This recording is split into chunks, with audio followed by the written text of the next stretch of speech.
Joining us now is Debbie Sardone, cleaning industry expert. You may follow her on Twitter at Debbie Sardone. All right, so it's apparently not just the hand sanitizers and the wipes that there's a run on. Apparently there's a big boom in the cleaning industry as well. Tell us about it, Debbie.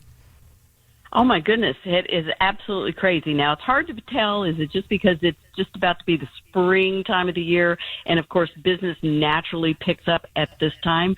Or is it the fact that people are just really obsessed with cleaning their home right now? I kind of think it's a combination of both. You know, when you talk about something like this being a catalyst, the one thing that I could see over the long term being a positive, better hygiene, better habits. Do you think that maybe some of what people are doing now, things that perhaps they should have done right along, therefore will end up being better off over the long run? Absolutely. It does seem like every crisis, every time something like this happens, it takes us all to a whole new level. And being more diligent about washing our hands, about coughing into our sleeve instead of into our hands, and about disinfecting our home, using disinfecting wipes to wipe down the remote control and the doorknobs and the handle flushes on the toilet. Those things, once we realize the importance of them, we don't stop doing them once the crisis is over and the flu season is gone. Yeah, Debbie, you mentioned the wipes and the like. We know that once there started to be a shortage, and I ran into that again this weekend, even with just basics. I was really surprised that there wasn't toilet paper available when I went to Costco, but apparently there's a run on that as well.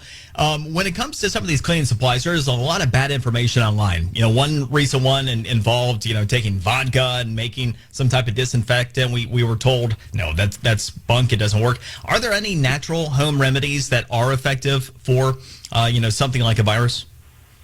Yeah, I think vodka does make house cleaning a little easier, but not to use it.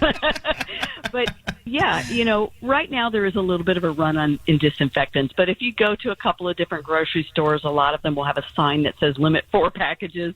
So grab a package of those Lysol or Clorox disinfecting wipes. I noticed the last time I was at the dollar store, they had them. So just grab those disinfecting wipes.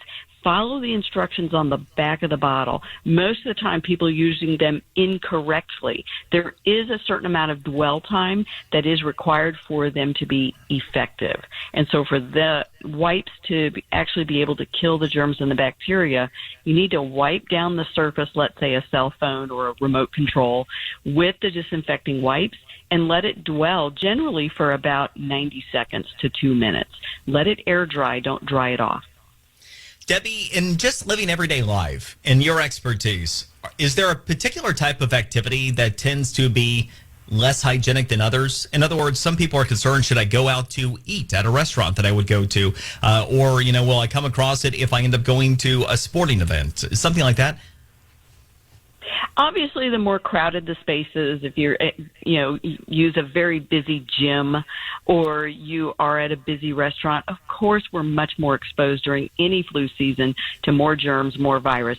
The best defense against any of these situations is regular hand washing with old-fashioned warm water and soap. That is the best defense. And if you're going to a restaurant, just be extra diligent. Don't sit down, handle those menus that hundreds of people have handled, and then eat.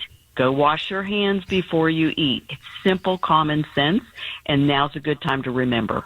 And if we get in that habit of doing it during this, maybe that will become habitual once we're not talking about the COVID-19 virus anymore, and it could be a real positive. Thank you very much, Debbie. Appreciate the time and the expertise. Thank you. It's Debbie Sardone, and again, you may follow her on Twitter at Debbie Sardone.